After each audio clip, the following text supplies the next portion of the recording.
Hey, Slater Crusaders, welcome to our special COVID-19 Made in China. We're going to talk to Congressman Dan Crenshaw about China's role in all this and how to hold them accountable legally. We're going to talk with Stephen Mosher about China's global ambitions. It dates way back before President Xi. It's thousands of years in the making, literally. And we've been in a Cold War with China since the 70s, and we're just starting to wake up to it now. We're also going to talk about our manufacturing in China, our supply lines. We're going to talk with a furniture dealer who could have made furniture in China years ago, but he could tell that that was a really bad idea to do business with the communists. He made the right decision. So we're going to talk with all of them coming up in just a little bit.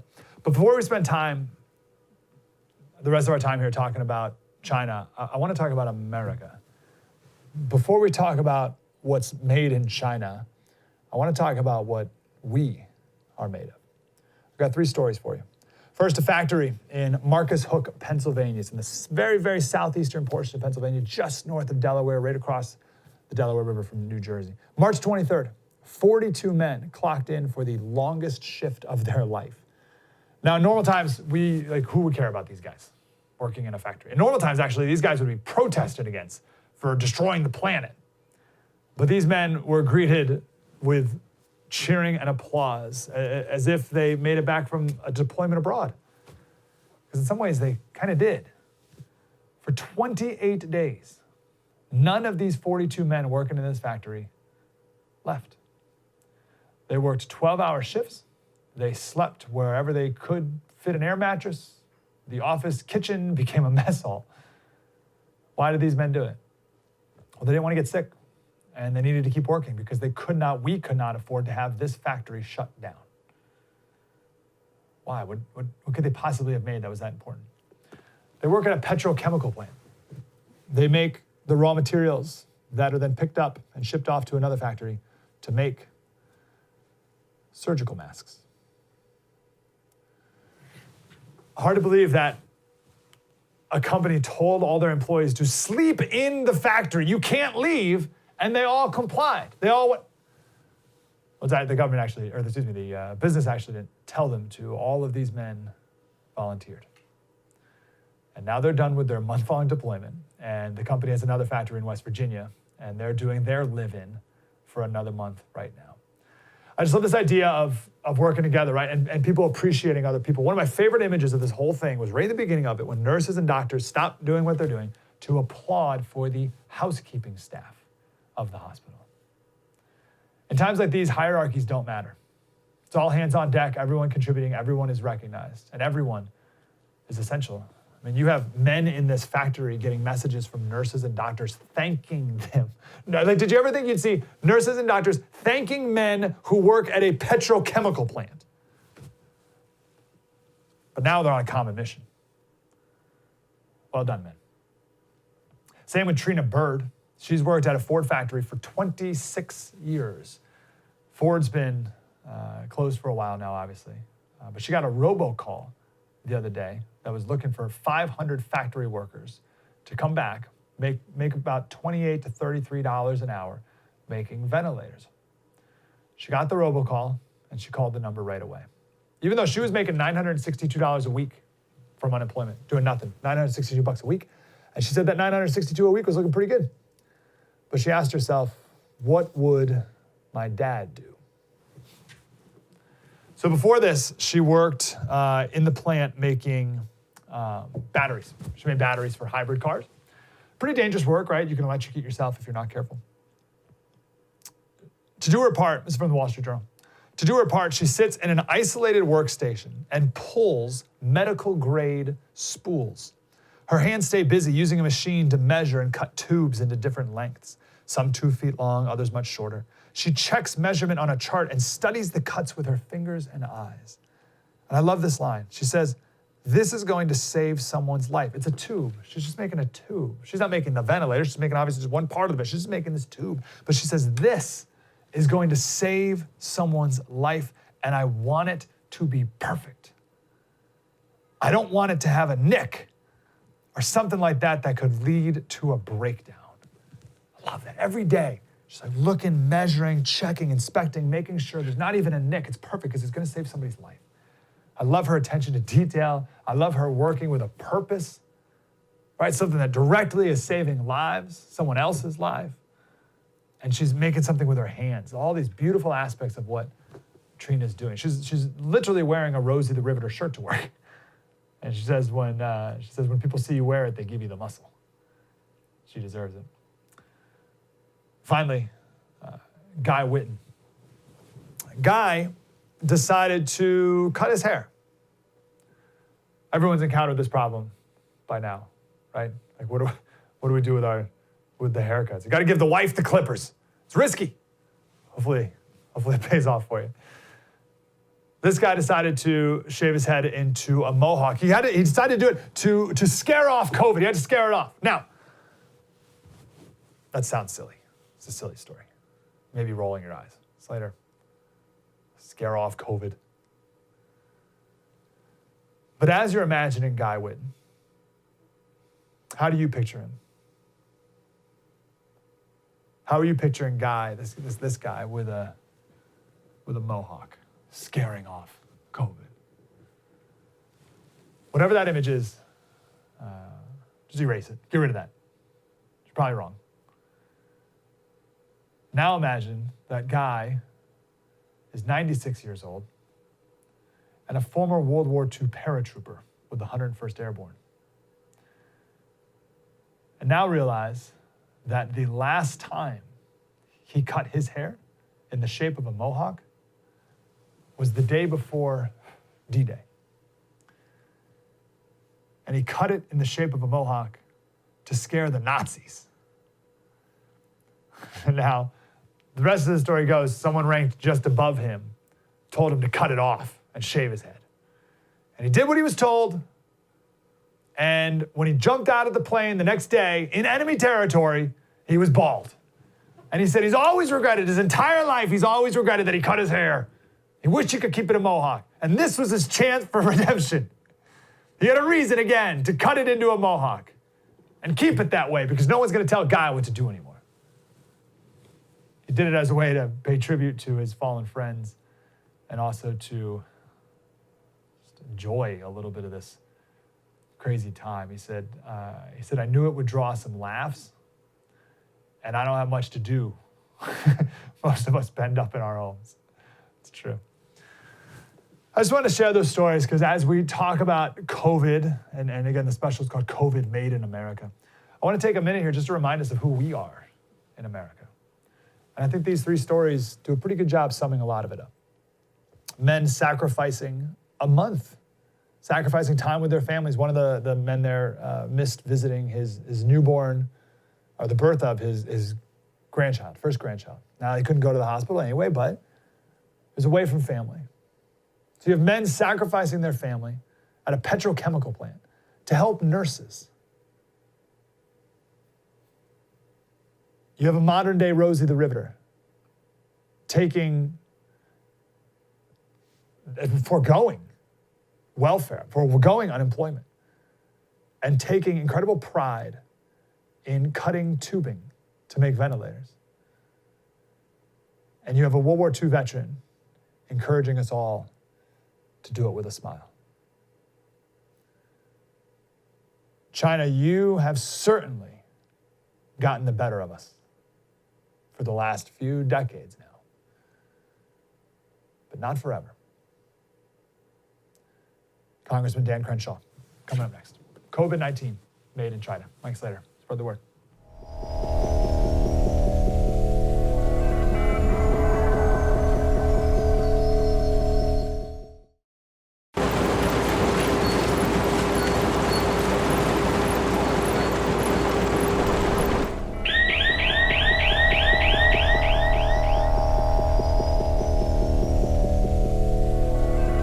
Hey, Slater Crusaders, welcome back to our special COVID-19 Made in China. I want to go right to a man leading the charge, and I'm grateful for that, Congressman Dan Crenshaw. Congressman, how are you, sir?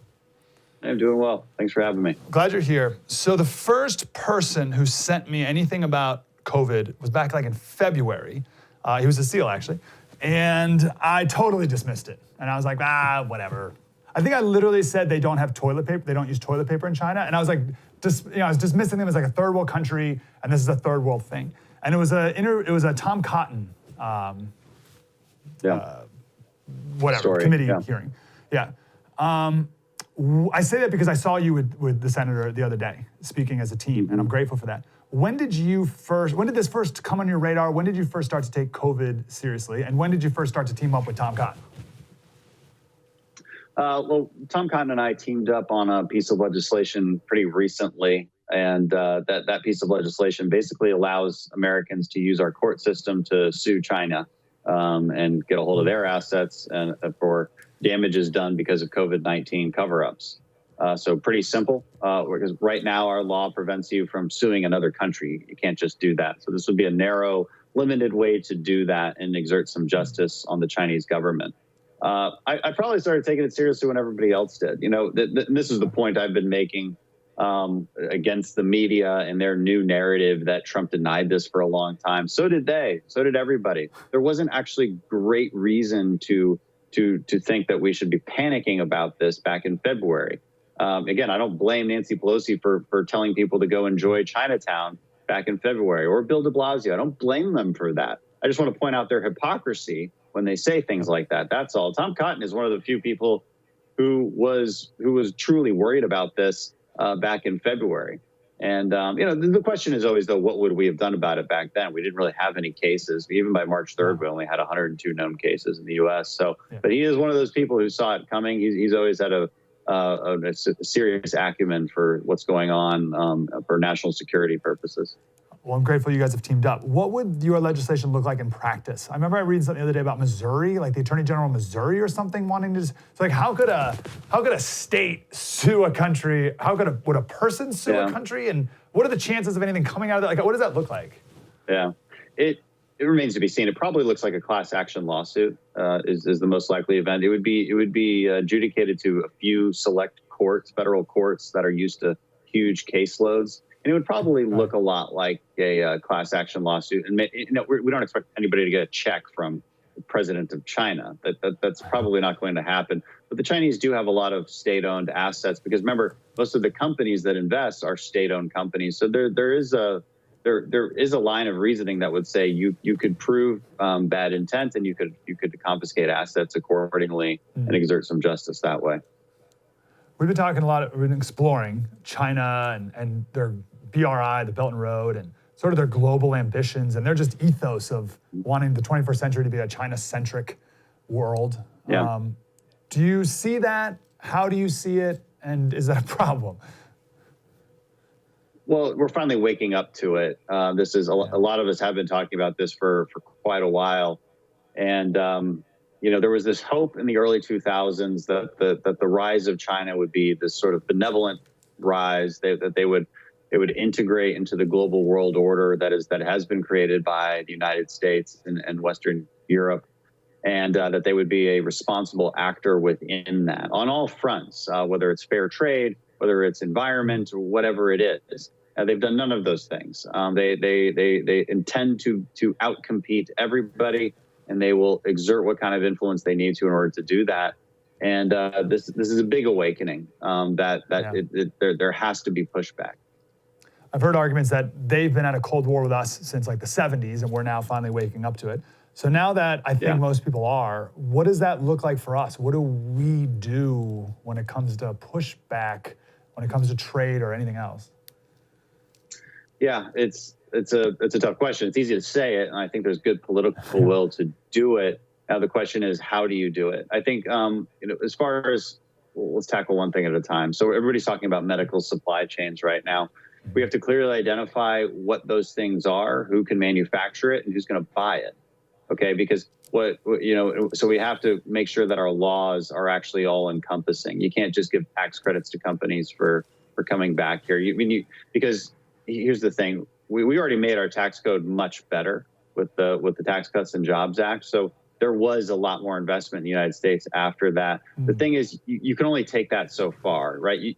Unless you can negative tax companies, like subsidizing them the way that China will, you'll never outcompete them. And so you actually have to have certain restrictions in place. I think better targeted than, say, a tariff would be. And so it's a complicated policy discussion. I think we need to do a better job in our international relations too. the Chinese are buying up ports and infrastructure all over the world. We can finance some of that also, and help make our companies and banking system more competitive abroad. Also, even just by promoting, it's already more competitive. The point you made before that, it's so tricky because, so I'm a free market guy, you're a free market guy, we can talk about our bona fides all day, but I've always been a free trade. And I kind of bought into that old schism or scheme you talked about before with like, oh, let's just welcome China in and they'll become more prosperous and more free and all that stuff. And obviously it's not true, but how do we keep our free market principles and then still have a conversation of, oh, but you're not allowed to make a product in this place, or you're not allowed to sell to these people, or I'm going to subsidize this company. So like those, how do you balance that properly? Yeah. Well, we never had free trade with China. That's the first thing. So we're not actually moving away from a free trade philosophy, because only a fool would say that we've ever had free trade with China. We traded freely while they didn't.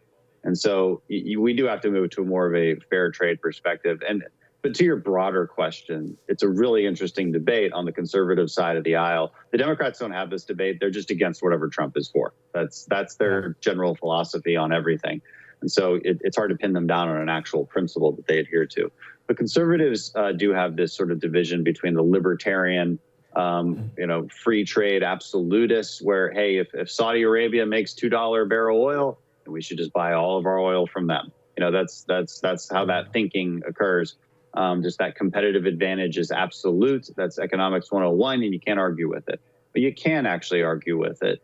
And this is the other side, and this is kind of what Trump brought into the discussion.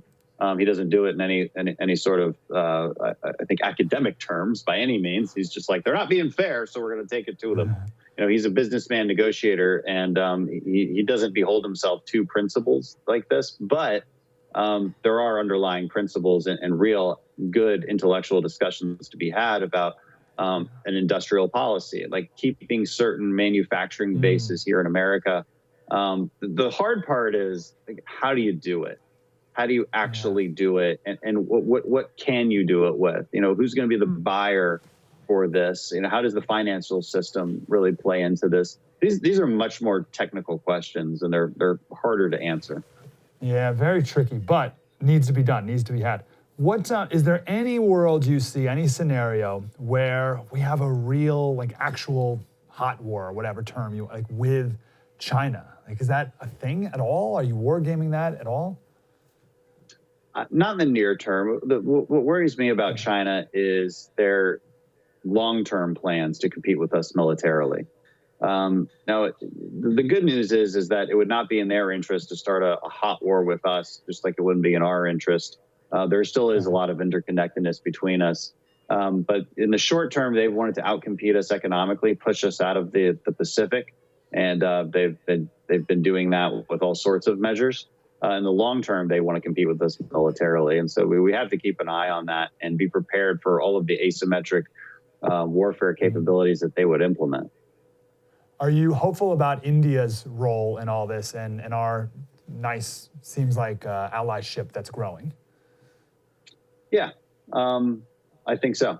To answer your question simply, we should do a better job of maintaining India as an ally, especially an economic ally. And, they're the hugely populated country, and it's extremely important for the United States and our relations. Let me throw one more. North Korea. Because this is what we need right now, right? We need a failed nuclear state in the middle of all this nonsense that's happening. Let's say, this is a lot of what ifs, right? But if there's no more Kim Jong-un, what do you do? Do we play a role in this, an outright role? Do we play a more passive role? Do we just let a coup happen inside? What's your posture? I'm not so sure there's a whole lot we can do right now, except just try and absorb whatever information is coming out of it. We have long had very few options with North Korea, whether Kim Jong-un is dead or alive. So I haven't really dug into this one yet on what exactly should we do, but I think we're still in fact-finding mode, and maybe we can be hopeful that a less godlike character comes to power, which would perhaps mean that they would be more pragmatic. That's just a hope. I don't know how big of a possibility that is. I don't know if China begins to exert more influence over North Korea with the fall of Kim Jong-un. I think that's a possibility as well, that it just becomes a much more of an actual Chinese arm. Whether that's good or bad, I'm actually not really sure. At least it would be stable. So I guess we'll see. Congressman, well, last question for you. And there's just something I've noticed here, and I admire it so much, but I don't have it. So, and I noticed this when I talk with my military friends too. I'll ask them a question like I've asked you. And because I grew up in media land, I'm looking for, we're going to go in, we're going to crush them, and this is how it's going to happen, or whatever the answer is. But it's like emphatic, and you know. And you and my friends, there's like a nuance and a patience. I think that's more the bigger word. There's like a patience to it. Like, you know, is that a SEAL thing? Is that a military thing? Is that a Dan Crenshaw thing? What is that? It should just be a leadership thing. There's definitely a time and place for the hard charging kind of SEAL mentality of like, oh no, we're going into that building, it's going to happen. That's the mentality at a tactical level, and sometimes at a strategic level. There's space for that, but if you're saying that all the time, then obviously nobody's going to take you seriously. Yeah. I think Americans expect their policymakers to be nuanced, and we're lacking that quite a bit these days. We need so much more of it, and it's not a virtue, but I think it needs to be moving forward. Dan Crenshaw, the book, I forgot to mention the book, sorry, Congressman. The book, Fortitude, American Reliance in the Era of Outrage. You should go buy it right now. Fortitude by Congressman Dan Crenshaw. Congressman, I hope we can talk again, sir. Please keep up the wonderful work.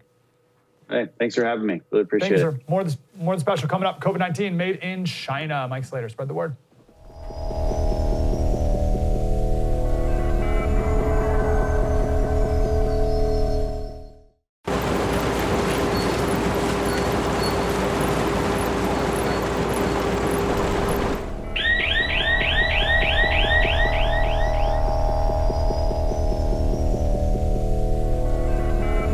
Hey, Slater Crusaders, welcome back to our special COVID-19 made in China. So I'm a big free market guy. I've always been. I can put my free market credentials and bona fides up against anyone. But I am really, really rethinking about trading with the enemy, with the communists in China. And I got to start thinking a lot deeper through that process. So to talk about what this looks like on the ground, I want to go to Matthew SCHNEIDER. He's a furniture store owner in Waverly, Iowa. Neighborhood home is a store. He has 3 of them. And he's been having to make these decisions on a daily basis for a long time now. Mr. SCHNEIDER, how are you, sir? I'm doing good. Good to be with you this morning. I'm glad you're here. So you mentioned before that you have a bunch of different vendors, like 50, 60 different vendors. Yeah. How much business have you done in the past with China, and why have you made that decision? Well, if you go back, say 10 years ago, our purchasing in China was a lot more than what it is today. And, it was pretty evident, even a few years ago that governments would be button heads here. And for a retailer, or I suppose for a manufacturer, even more specifically, that's kind of a cue to kind of maybe rethink things just a little bit. Well, here's what's amazing.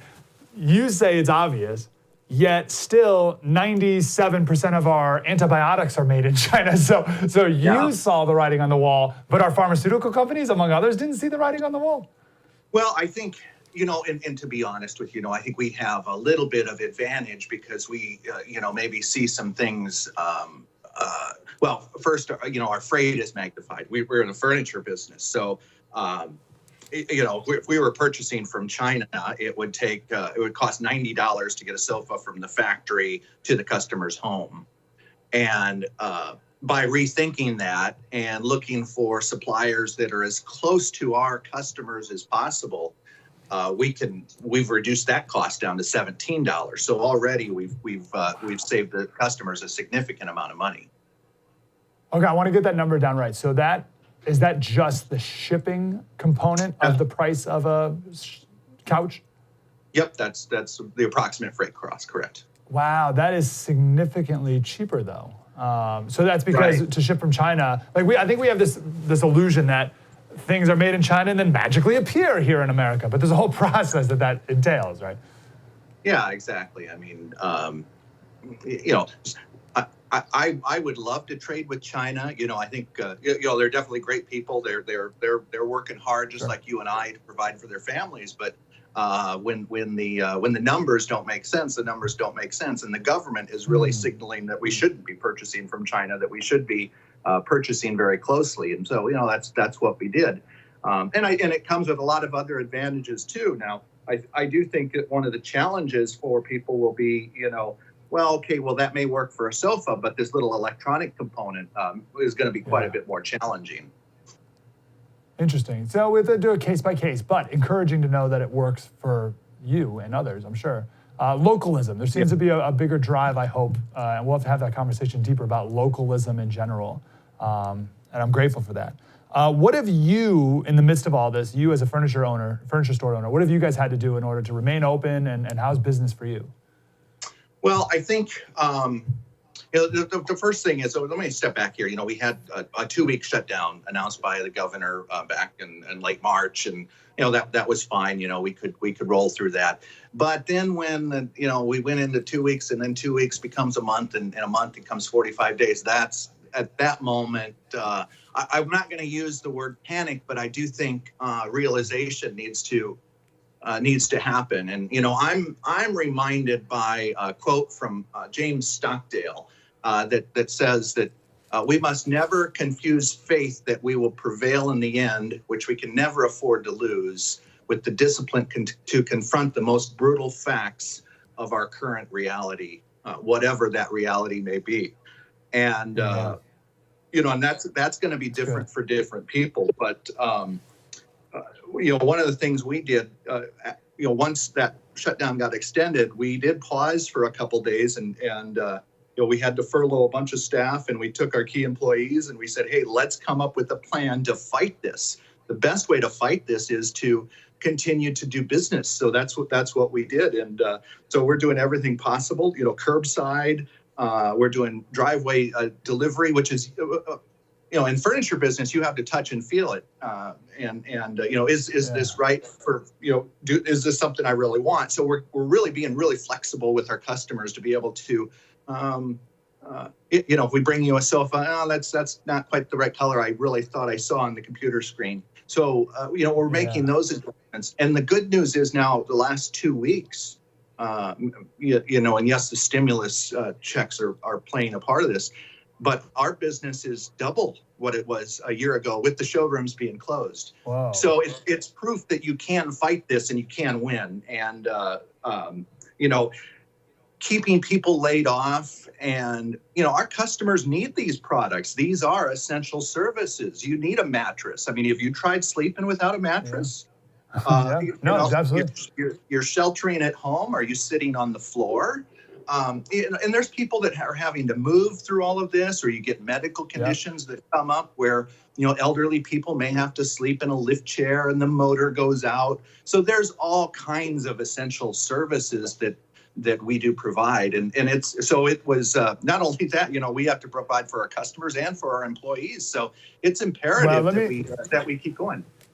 Let me ask you about your employees. So now as a business owner again, what have you done to help employees as much as possible? Advice maybe for other businesses, and maybe you can speak to the unemployment aspect of this, because I know some people who are not wanting to work because unemployment may pay more or almost as much for no work. So how do you recommend we walk through that aspect?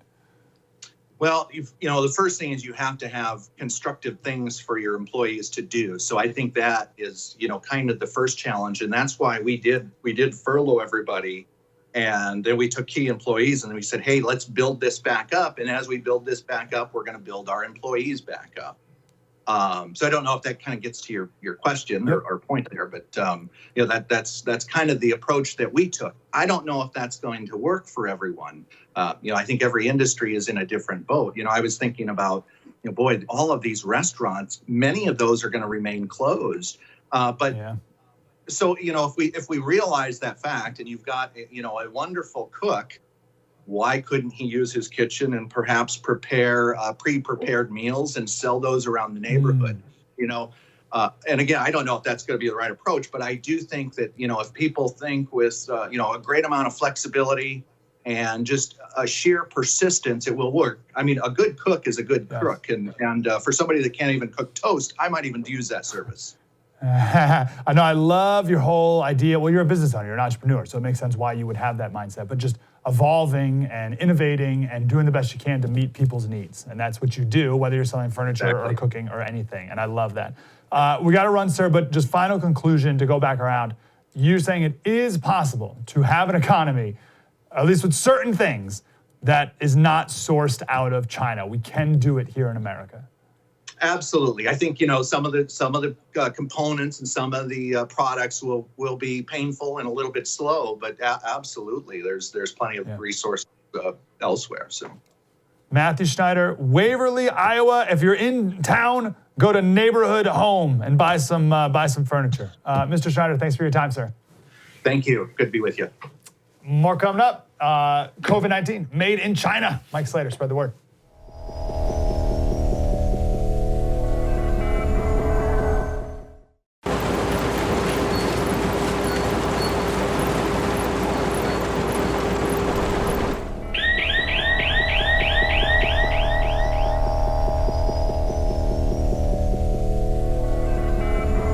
Slater Crusaders, welcome back to our special COVID-19 Made in China. I want to get back to our guest, Stephen Mosher. I say get back to, we talked to him last week. Generous still with his time. He's the author of Bully of Asia, Why China's Dream is the New Threat to World Order. Mr. Mosher, how are you, sir? I'm good, Mike.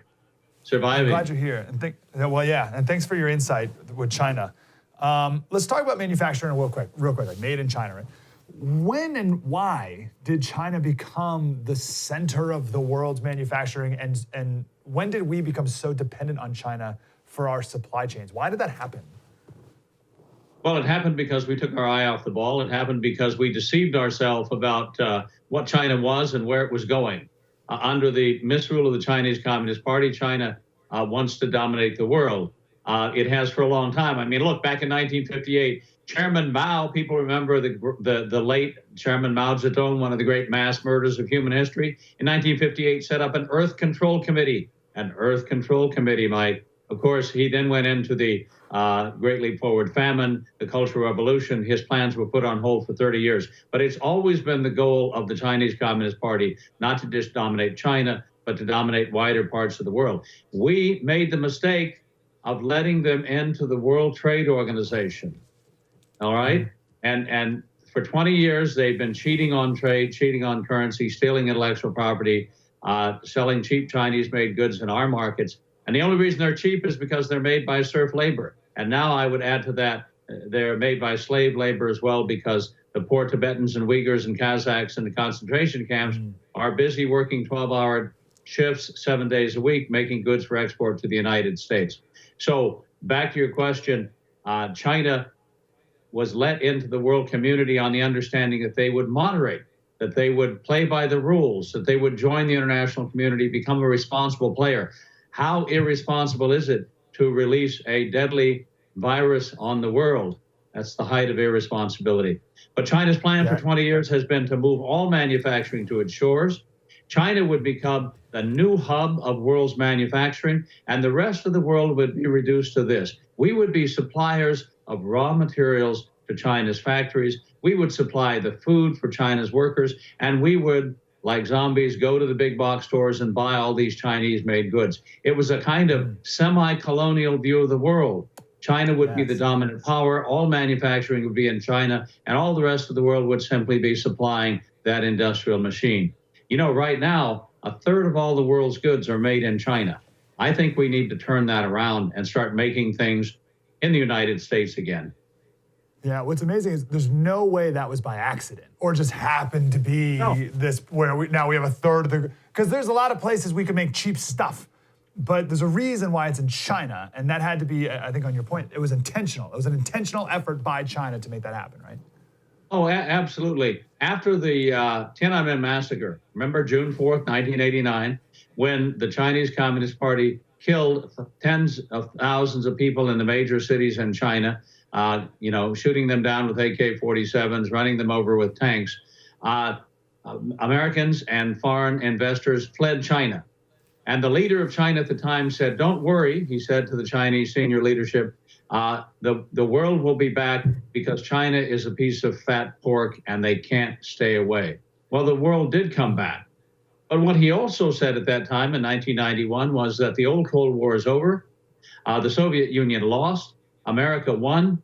He said, but the new Cold War has now begun. And this is between China and the United States, and China will win the second Cold War. So they have been in a Cold War with us. They've been in a Cold War with us for almost the last 3 decades, and we're only now waking up to the fact that that's the reality of the world we live in. Yeah, they got a huge head start. On that fat pork line, was he referring to the fact that like markets, like there's a lot of money to be made in China? He was referring to the fact that foreign greed, American greed, the greed of American companies to go into China and tap into that huge Chinese market of 1.3 billion customers would draw people back in, and they make sure that the China price is cheaper than any other price in the world because they artificially depress wages. Do you know what happens to workers who try to organize a labor union in China, a free labor union in China? They get locked up.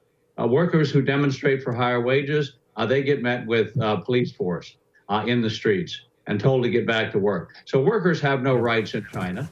That's why the China price is cheap. But the fact is, we don't need to be making goods and buying goods in countries that hate us. Let's go to countries that share our values and institutions. Let's make things in places like India, the largest democracy in the world. Let's make things in the Philippines or Taiwan or Japan or even, in the United States. Let's bring back industry to this country. Yeah, makes perfect. That is such an easy argument to make now. Maybe not everyone was as enlightened as you were these last few years, but now I think it's got to be obvious to almost everyone that you don't trade with the enemy. You just don't, and you don't have, I think we get that now, and I'm so grateful, actually, for at least that lesson throughout all of this. Can you talk a little bit about the world of great harmony, one of China's visions? Well, the world of great harmony is a world that has been harmonized under the control of the Chinese Communist Party. Okay, actually, there's a phrase in China today: if someone has been visited by the Ministry of State Security thugs and been told to stop tweeting or saying things that are contrary to the current party line, they will say on Twitter, they've been harmonized. They've been harmonized. That is, their views have been brought into harmony with the views of the Chinese Communist Party. And that tells you all you need to know about what the world of great harmony would look like. It would look like censorship on steroids. It would look like what the Chinese ambassador to Australia is saying today to the Australian government. You can't conduct an independent investigation of the outbreak of the pandemic, because if you do, we will hurt Australia. We will stop tourists from coming. We will stop students from coming. We will gut the Australian economy. It was an open and obvious threat made by the bully of Asia. That's what the world would look like if China would have become the dominant power. We would all be, to one degree or another, under China's thumb, and that's not a place that you or I would like to be. No, well, the NBA, we got such a little gift with that whole NBA controversy a couple months ago. We got a little taste of what that would be like. I love this. Awesome answer to that. Can you talk about China's history with Mandate from Heaven and the relevancy of that in their ethos today? Is that still relevant? Well, it is, because China is a country now that often lives in the past, all right? 2,500 years ago, the Chinese political genome was sort of set in stone. They were the first country to invent the bureaucratic totalitarian state, all right? They had 2,500 years ago, when China first came together as a unified country in the Qin dynasty in 220 BC, 220 years before the birth of Christ, they had a secret police. They had concentration camps. The inmates built the Great Wall of China, the first Great Wall of China.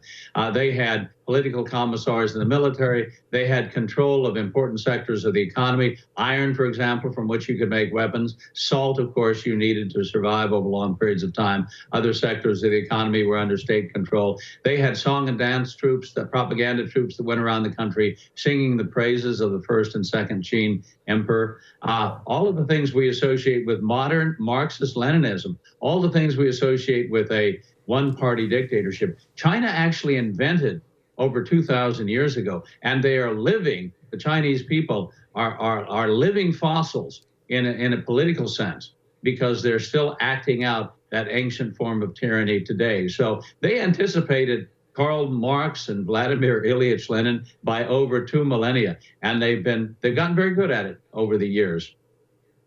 Wow. Last time we talked, you said a couple really interesting things I've never heard before. And then that afternoon, I read this article by H.R. McMaster, former National Security Advisor, who said the exact same things that you said, almost word for word. It was amazing. I want to read this one line and get your take on it. So he's talked about when they went to go visit, and they had their state visit in China, I guess. The emperor held court in the Hall of Supreme Harmony, the largest building in the Forbidden City. The grand throne is surrounded by 6 golden pillars, engraved with dragons to evoke the power of an emperor whose state ruled over, quote, everything beneath heaven. So he talked about all the symbolism and the architecture that they brought them to show H.R. McMaster their power and their, as you said, like they think in the past. Maybe you can speak a little more to that. They're thinking in the past, what that means for their vision for the future and their show of power. What does that mean? Well, let's focus for a second on the fact that the emperor's throne was raised higher in the air than I think any king or emperor's throne in world history. It's way up there. If you go to the Forbidden City and see it. The other thing is that people in China were required, and foreign visitors were required, to abase themselves more than any other people visiting any other sovereign or king in the world. You know, in England, you had to bow before the king. In China, you had to get down on your knees before the emperor. You had to knock your head on the floor loud enough to be heard up in the imperial throne. It's called the kowtow. Kowtow means hit your head, okay? You had to hit your head on the floor 9 times in a row, hard enough to make a sound heard by the emperor. That was the indication of respect that was expected. So think about the difference between people, the people and the emperor. Think about that vast gulf. And that vast gulf still exists today. People in China are expected to kowtow to Xi Jinping. And now, of course, Xi Jinping, the emperor of China, the new Red Emperor, I would say, leader of the Red Dynasty, which has been in existence now for 71 years, wants the rest of the world to kowtow to him. Yep. And he's not going to be happy until they do. I for one, am not very good at kowtowing. No, that's not the American way. We've been doing it for too long. We got to stop. Stephen Mosher, thanks for being our guide throughout this. Now that I hope, are all aware that we are also in a Cold War. We've been in a Cold War. Thanks for helping me wake up to it, and I'm sure others as well. Well, thank you, Mike. If your enemy's at war with you, then you're at war whether you want to be or not, and we're at war. That's true. Bully of Asia, why China's dream is the new threat to world order. Stephen Mosher, go buy it now. Thanks, Mr. Mosher. Appreciate your time. Slater Crusaders, that's our special today. We'll do it again next week. COVID-19 made in China. Mike Slater, spread the word.